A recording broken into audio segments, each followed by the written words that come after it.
Hey everybody, it is Elsa932 on YouTube. Thank you so much for joining me. We are here for episode 4 of Love is Blind Germany. Please make sure you hit that like, make sure you subscribe to the channel, and make a comment below. Make sure that notification is on because you might miss some good stuff going on out here. I'm telling you, there's lots of good stuff. I just had an interview with a Love is Blind contestant from Italy. Hey. So let's get to episode 4. We're in the women's lounge, and Celia says that Andy is such a wimp. Okay, he is such a wimp and an idiot. And she said the way they ended the last conversation, it was a nice way, so she is shocked. She's like, how could someone have such little balls at 42? I was like, daggone it, Celia. You didn't have to go there, but I like it. So she has another lady read it out loud. Y'all, it said a whole bunch of nothing. I'll tell you right now, you ain't got to go back and listen to it. It's like, oh, I like you. I used to like you. And you'll find somebody. It said a whole bunch of nothing. She wanted to tell him so much that she wants him leaving here in tears. I said, daggone it. Daggone it. And then she said she was wrong about him. In the men's lounge, Andy is upset. He said he's upset that he hurt some people, but he doesn't want to talk to the men. He just wants it to sink in. Sink in is one thing. Y'all, he was sitting on the floor in the kitchen at one point, but we're going to get to that.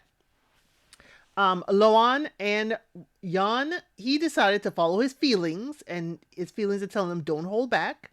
She is scared, though, that he does not share her feelings. His heart is racing. He is pacing in that pod, and he says she is the human embodiment of his dreams. I said, go on, Jan.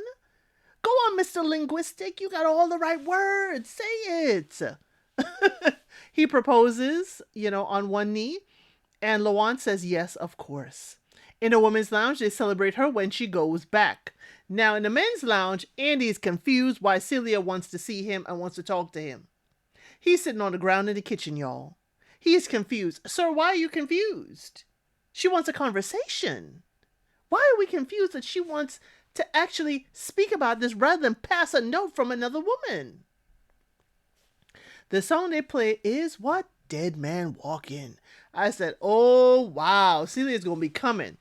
We see her marching down that hallway to the pod. She gonna get in. She going to get him. It's like, So we see her and Andy in the pod. She said, is this something you want to tell me? Is there something you want to tell me? He says, well, if someone wanted to talk to me, I always say yes. Chicken out, Andy. Way to chicken out. She says she's not here to clear things up. It was cowardly to pass a letter and not have the nerve or the guts to tell her himself.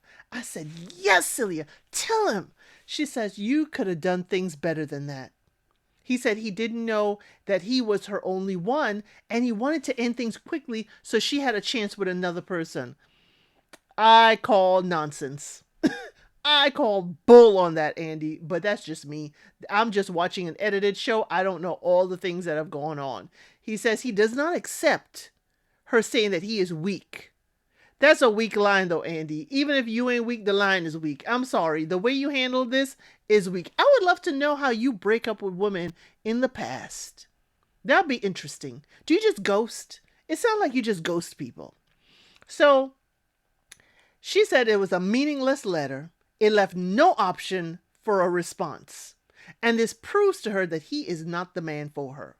Now, Andy's getting a little, antsy. He's getting a little antsy about to push back. He says, yes, it's a really situation, but he does not accept that he has no strength, but he wishes her all the best in her journey. Dude took no accountability that we saw. No accountability. He said, yeah, it triggered Celia, but he needed clarity. No, sir. The song they play is Writings on the Wall. Andy, the writing on the wall is that you are full of crap. I'm sorry. You don't have the decency to break up with her in this situation. Dude, no. I'm with Celia on this one. Okay? Yasmin, watch out. Because in the women's lounge, Yasmin said, oh, I asked him for commitment, and he, did it by cutting off all the other ladies. She is so happy. Yasmin, please pay attention. Please pay attention as to how he ended these things with these women. That was low It showed no good character, and it showed low. It just was low. Okay, to ask one lady to pass a note to another one in the midst of everything in order to tell the other one you want to break up? No, sir. The same way you broke up with the first lady is the same way you break up with the second lady. That's all you need to do. This was, I'm sorry, Andy, you're going to be the villain of the season so far. Okay, I thought it was Jubriel, but it's you, Andy. I'm sorry. So we see Andy and Yasmin. On their date, he gave her a gift. It's a house with balloons on it, like the movie Up. She loves it. She thinks it's so sweet. It's the biggest surprise, but he gave her an even bigger surprise yesterday when he took the brave step to choose her. To me, it's like sour grapes now. I'm sorry. I'm sorry. So he says it's awesome for him to keep his word, and he's going to focus on him and Yasmin. And the song they play is I Love You. I don't believe it, though. Then Jan and Loan's reveal. They both look nervous, y'all. I'm not sure I'm not sure about this one. Is it nerves or is it I don't like you? I don't know. He says you're not a stranger anymore. You're not AI. He was not wowed by her dress. Now, she said in her confessional, if he is not wowed by this dressy dress or call her beautiful, she gonna have a problem with him. But he does kneel down. He opens up the ring box, and y'all, it was upside down. It was enduring. It was a good little chuckle. He had to turn it around and proposes again, and she yells out yes. But there's no kiss. No kiss at all. They sit down. It's all hugs. No kiss. The song they play is Is This Our Only Battle? I don't think so. I don't think so. So they go to their separate quarters, and he says he is surprised by the amount of cleavage she was showing, and he doesn't know what he's feeling. She, meanwhile, says in real life, he would not be on her radar, but it feels good to hear his voice. I don't think they like each other. I don't think the reveal was good for them. We see Yasmin and Andy. He gets on one knee and says, will you be my wife? She says, yes, of course. There was no platitudes, no, oh, you're the woman for me. Nothing that we saw. Okay. Now we go straight to Andy and Yasmin's reveal. He was walking slow. It reminds me of a certain gentleman on Love is Blind Italy that took forever just to walk to his lady. Now, she does admit he's very tall. She says he's handsome. And then he says she's beautiful. I said, I don't know if Andy likes Yasmin. He talks about their crazy journey. Nothing about feelings. Okay? Proposes on his knee, and she's like, yes, I will. He talks about the experiment, but no affection for her. It's weird. You just met her. She's looking gorgeous in her outfit, in her gown. And you have nothing to say. Jeez Louise. But he does say he wants to smell her and smell in her neck. When people do that, it's usually because they don't want to look at you. I'm sorry I got to say it. It usually means I'd rather be in your neck than actually look at you in your eyes and your face.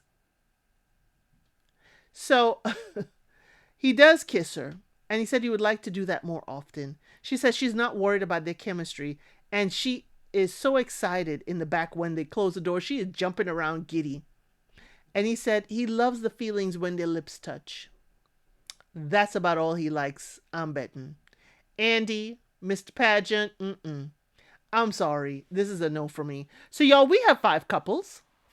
We have 5 couples that are going on vacation. Jesse and Constantine, or they call him Consti. Wendy and Jubriel. Josie and Gunnar. Loan and Jan. And Yasmin and Andy. So we go to vacation. So the first day, I'm going to give you the first day for all of them. Each of them, boom, boom, boom, boom, boom. Okay? Loan and Jan. Apparently, Loan packs, and she sorts in colors. Loan, I'm sorry, I can't do that. Sorting in colors, I could pack it. I could pack it real good in packing cubes, but to sort it by color? And she says she doesn't own a pair of jeans, or will barely see her in jeans. I'm sorry. Now, Jan has packed protein powder, and he does feel underdressed because she is a fashionista. Now, later when they're in the pool, she says she never dated someone with a 6-pack. It's always someone with a little bit more to grab on. Ouch. Now, I'm not saying ouch because it's bad, but it's like we always think of the guy with the six pack is what the ladies want. But Lawan is saying, I like a guy with something that I could grab onto. Okay. Now, Jan says that he's surprised that her dress at the reveal was so revealing. Will this be a problem for him? Does he want her to dress more conservatively? Now, Lawan says the more she's with him, she may like him more because of his personality. Mm. Mm-mm-mm.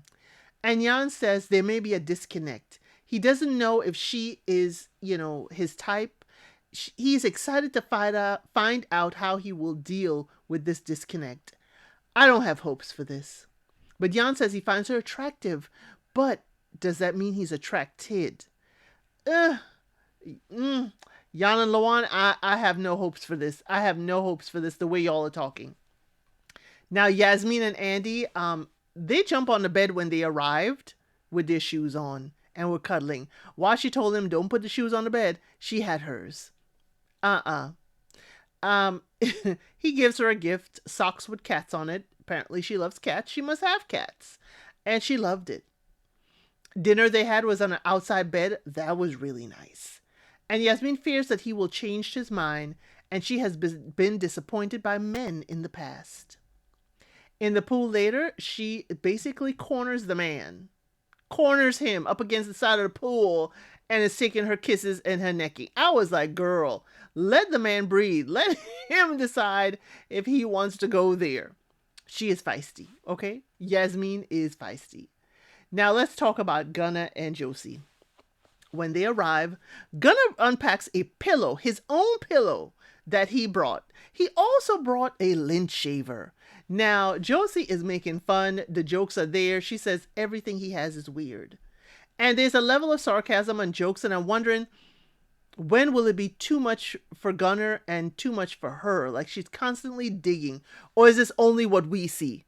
Because we know it is a edited, produced show. Now, he says the constant banter means that she likes him.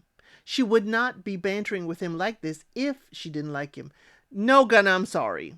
Sometimes people banter to keep distance and because they're nervous. Now, they eat by the pool, and he's concerned about crumbs getting in the pool. I said, relax, Gunnar. Relax. There's so much sarcasm with them. I'm like, will you find love and affection past that sarcasm? I need to see something else with them. Now, she says it's a shame that they won't get to meet their kids since they would make good parents. And she's scared that she has made a hasty decision. Now, he says he trusts that she will make the right decision. He doesn't push her. He doesn't be defensive. He just says, hey, I trust you'll make the right decision for you. She says she's not put off by him. And he recognizes he has had years to come to this conclusion of no kids. And for her, it's only been a few days, so he'll be understanding. I like that. I like that Gunnar doesn't press. But I don't like this no kids thing with Josie. I'm sorry. So now they're touching. They're sitting on the edge of the pool in a robe. The food is in the pool, and he is, serving her. I like that. But there's no kissing. But then Josie tells us why there's no kissing. She says because she's asked him to not be too forward with it. She needs to get more comfortable in his presence or in anybody's presence before they actually get to be kissing. I said, okay, now I don't feel so bad with the reveal, but I still have concerns. Now, she does take his face into both of her hands and kisses him at the pool. So she's telling him, hey, I'm ready for kisses. Now, they could be good, y'all. They could be a good couple. But the no kids thing, when she always wanted kids, and the too much sarcasm, I don't know, y'all. I really don't know. Now, we learn at getting ready for bed, he has 3 shavers that he needs to charge. And she's like, what? Say what now? He said he has one for his head, one for his beard, and one for the regions south of his chest. I said, Gunnar, Gunnar, that's a lot to pack, okay? Now, he does come to the bed with the no-slip socks, and she is just turned away. She's like, don't come up in here. Don't snuggle with me with them no-slip socks. So he takes it off. And she's like, that kind of stuff is for kids. And he's like, no. This is an adult size 15. and it was hard to find. I said, you tell her, Gunna. Gunna has a good, cute response to everything. And they do cuddle in bed. But cameraman, I see you. I see you, zooming in. While you were zooming out of the room, you zoomed in on the fruit that was on the table to say, hey, these people got food overnight. I saw that. Wendy and Jubriel. Now she is hugging on him while they are sitting on the bed. They just arrived at the hotel. And he's staring at the pool, staring at the ocean, giving no affection. No affection, no smiles, no nothing. Now, she does say she feels that it's one-sided and maybe he needs time to warm up. That's all he needs. At dinner, Jubriel says, do you catch feelings fast? She says, yes, but I need romance. She's a lover girl and she lives for romance. He has to be romantic. He stares off to the ocean. He says he's the opposite. He said love one time in his whole life and the words are deep for him. Now, what were we talking about in the pods that you don't know that he's never said I love you to somebody other than one person? What are we talking about in the pods? Wendy says she can see that they are not thinking the same things. You think about love and he thinking about the ocean. That's what I see. At bedtime, Jubriel says it's difficult. He did not expect this. He did not expect to feel how he's feeling. This is not how he thinks he should be feeling. He's an emotional mess. And sometimes the heart does not want what the head wants. She's laying across his stomach. And they are in the bed. And he's just staring at her, y'all, with a blank look. No feeling, no emotion. Like, how did I get here? I was like, this is real hard for me to see. Hard for me to watch. Constantine and Jesse. Now, when they first arrive, we hear that she does smoke a lot. She admits she's a chimney. Now, remember, he has health issues, and this could be a problem. This is my favorite couple, though, y'all. She says she will stop once she's ready to have kids. In the meantime, Jesse, I'm sorry, the nicotine is in your body. You're going to possibly need to do a kind of flush to get that out of your system. We don't even know how long you have been smoking. He says it will come up again because there is an issue. He has an issue with it. Now, that's a legitimate one for him. But what are we talking about in the pods? Why did you propose to a woman you know smokes like a chimney? Make it make sense, Consti. Make it make sense. So Josie says he is the one. Jesse says he is the one. Never had such strong feelings. And, he says that he feels pressure and there's expectations there. Okay. He says he wants to wait, in his head, he wants to wait because he doesn't really know all about her. Now, they are strong personalities, he admits, and there will be difficulties in the future going head to head. At bedtime, he puts a pillow fort between them and says she has to behave. Don't cross the fort.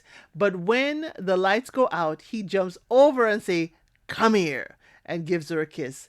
Now, that is enduring. And y'all, that is the end of the episode. I hope you'll join me for the next one. Thank you for watching. Please like, share, and subscribe to the channel.